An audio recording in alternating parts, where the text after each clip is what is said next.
సర్కారు వారి భూదందా ఐటీ కోసం సేకరించిన భూములు అమ్మకానికి తెల్లాపూర్ ఉస్మాన్ సాగర్ లో 47 ఎకరాలు సేల్ చేస్తున్నారట. సో ఇక రేవంత్ కేసీఆర్ ను మించిన దొంగ గజ దొంగ రేవంత్ రెడ్డి అయిపోయాడు. గదే జరుగుతా ఉంది పరిస్థితి. హార్వర్డ్ ఖర్చు ఖజానా నుంచే రేవంత్ చదువుకు ప్రజల సొమ్ముతో చెల్లింపు. హార్వర్డ్ కోర్సు ఖర్చులు భరించిన విద్యాశాఖ ఆర్టీఐ దరఖాస్తుకు సమాధానంలో వెల్లడి. సోషల్ మీడియాలో వైరల్ గా మారిన జీవో అంటూ చూస్తాం. సో జీవోని దాచిపెడతారు. కేసీఆర్ హయాంలో ఇలాంటి జీవోలు దాచిపెట్టారు. ఇప్పుడు రేవంత్ హయాంలో కూడా ఇలాంటి జీవోలే దాచిపెడతారు. చూద్దాం ఒకసారి.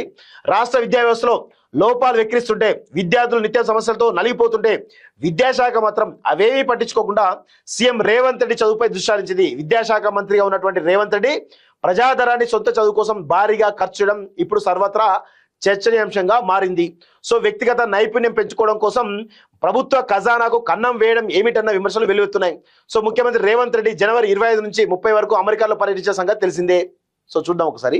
కెనడీ స్కూల్లో నిర్వహించినటువంటి leadership for the 21st century 21వ శతాబ్దపు నాయకత్వం అనే వ్యక్తిగత నాయకత్వ శిక్షణ కార్యక్రమానికి హాజరయ్యారు. ఇందుకు సంబంధించినటువంటి వ్యయాన్ని విద్యాశాఖ ఖాతా నుంచి చెల్లించాలని ప్రభుత్వం జారీ చేసిన ఉత్తర్వు ఇప్పుడు సోషల్ మీడియాలో వైరల్ గా మారింది. హైదరాబాద్ కు చెందినటువంటి కరీం అనే వ్యక్తి దాఖలు చేసిన ఆర్టీఐ దరఖాస్తుకు ప్రభుత్వం ఇచ్చినటువంటి సమాధానంతో ఈ విషయం వెలుగులోకి వచ్చింది. సీఎం హార్వర్డ్ పర్యటన ఖర్చులు విద్యాశాఖ నిధుల నుంచే చెల్లించారని సచివాలయం కూడా ధృవీకరించింది. దీనిపై ప్రతిపక్షాలు ప్రజా సంఘాలు ప్రభుత్వాన్ని నిలుస్తున్నారు. సో ఎంత వచ్చినాయి, మరి ఎన్ని కోట్లు ఖర్చు చేశారు, ఏంటిది, ఆ విషయాలు తెలిస్తే ఇంకా బాగుండు. డిగ్రీ గురుకులాలు రద్దు చేయాలంటూ ఒక చూస్తాను. మరి ఏం రద్దు చేస్తారో ఏందో చూడాల్సిన అవసరం అయితే ఉంది.